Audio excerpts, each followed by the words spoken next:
안녕하세요. 더웰세만방병원 남여정 원장입니다. 오늘은 대상포진에 대해서 알아보도록 하겠습니다. 대상포진은 피부의 발진이나 물집과 함께 매우 심각한 통증이 동반되는 바이러스성 질환입니다. 신경에 바이러스가 침투해서 병을 일으키는데요. 이 수두 대상포진 바이러스는 면역력이 떨어지면 신경을 따라 이동하면서 활동을 시작합니다.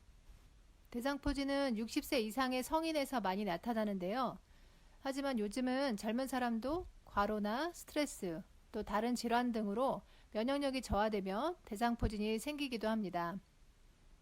대상포진의 증상으로는 몸의 한쪽에만 통증이 먼저 나타나기 시작됩니다. 아프거나 화끈거리는 느낌이 드는데 처음에는 단순한 근육통이나 또 다른 질환으로 오해하고 방치하고 있다가 증상이 점점 심해지고 수포가 생기면서 병원을 찾게 되는 경우들이 종종 있습니다. 통증이 시작되고 나서 며칠 뒤부터 발진이 나타나는데요. 피부에 붉은 반점이 물집으로 변하면서 여드름처럼 고름이 차다가 또 딱지로 변합니다. 대상포진을 확인했을 때 가장 먼저 치료로는 항바이러스제로 치료를 시작합니다. 바이러스를 없앨 수는 없지만 증상이나 합병증을 줄여줄 수 있고요. 통증이 동반되기 때문에 적절한 진통제도 함께 사용하기도 합니다. 또 피부에 발진이 생긴 부위에 스테로이드나 바르는 약을 사용하기도 하는데요. 경우에 따라 대상포진은 합병증을 동반하기도 합니다. 항바이러스제를 사용해도 일부에서는 대상포진이 다 끝난 다음에도 신경통이 후유증으로 남기도 합니다. 저희 병원에서 치료받으신 대상포진 사례에 대해서 말씀드리도록 하겠습니다. 이분은 47세 여성분으로 2022년 2월달 초에 코로나가 확진되어 재택 치료 중에 면역력이 많이 떨어져 있는 상태에서 장염 또 피로도가 매우 증가하면서 3월 16일부터 등에 통증이 발생하였습니다. 저희 병원에 내원하신 게 2022년 3월 24일이고요. 이 날짜에 보시는 바와 같이 피부의 발진이 이렇게 울긋불긋하게 등의 옆구리 부위로 이렇게 번져 있는 것을 확인할 수 있었습니다. 이분 같은 경우에는 사실 코로나가 확진된 이후에 또 육아를 병행을 하면서 전체적으로 면역력이 떨어질 수밖에 없는 컨디션이었고요. 재택 치료하면서도 또 장염이라든가 다른 여러 가지 피곤함들이 많이 증가한 상태에서 대상포진이 발생한 점을 보았을 때에도 이런 면역 기능이 많이 저하된 상태에서 바이러스가 활동성을 가졌다고 볼 수 있습니다. 그래서 처음에는 우측 등과 옆구리 또 가슴 부위로 통증과 또 포진, 또 바늘 통증의 양상이 바늘로 쑤시듯이 아프고 쓰리고 애리다 이렇게 표현하셨었고요.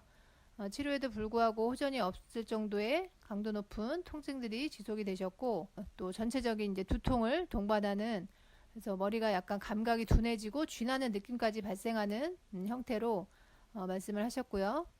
또한 대상포진의 증상뿐만 아니라 평소에 어지러움을 자주 느끼고 또 스트레스를 받는다든지 피곤했을 때 귀에서 소리가 나는 이명 증상을 호소하셨습니다.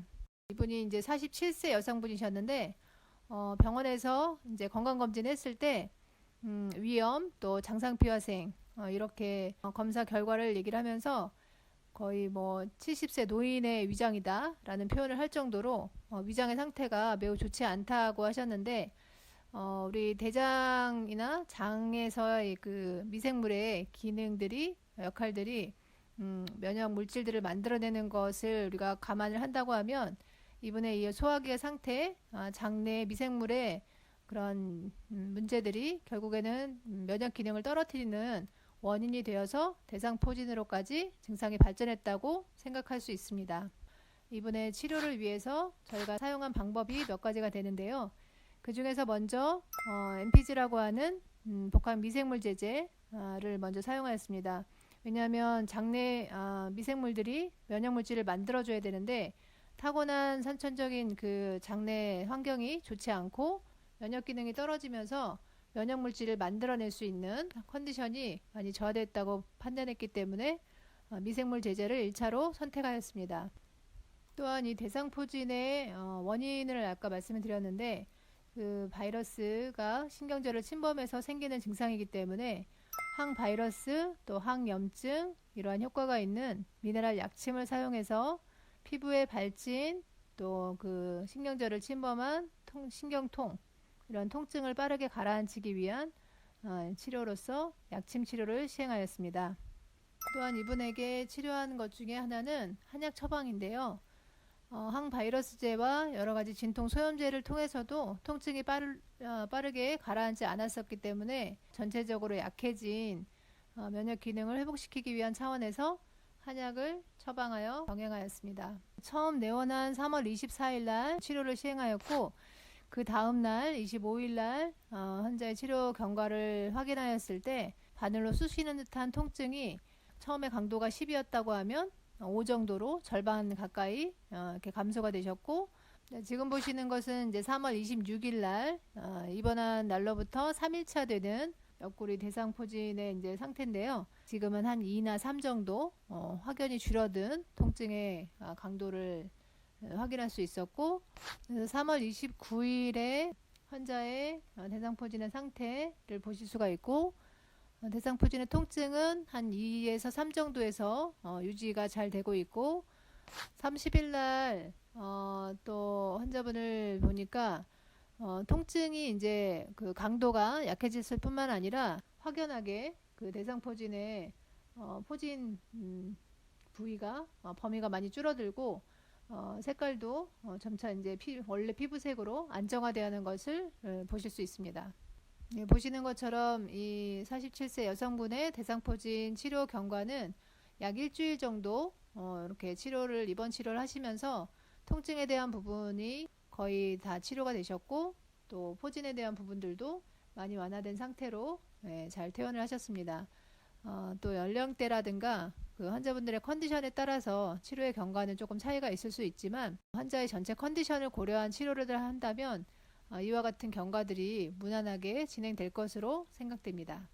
네, 지금까지 대상포진의 원인과 증상, 또 치료 방법, 치료 케이스에 대해서 함께 이야기를 나누어 보았습니다.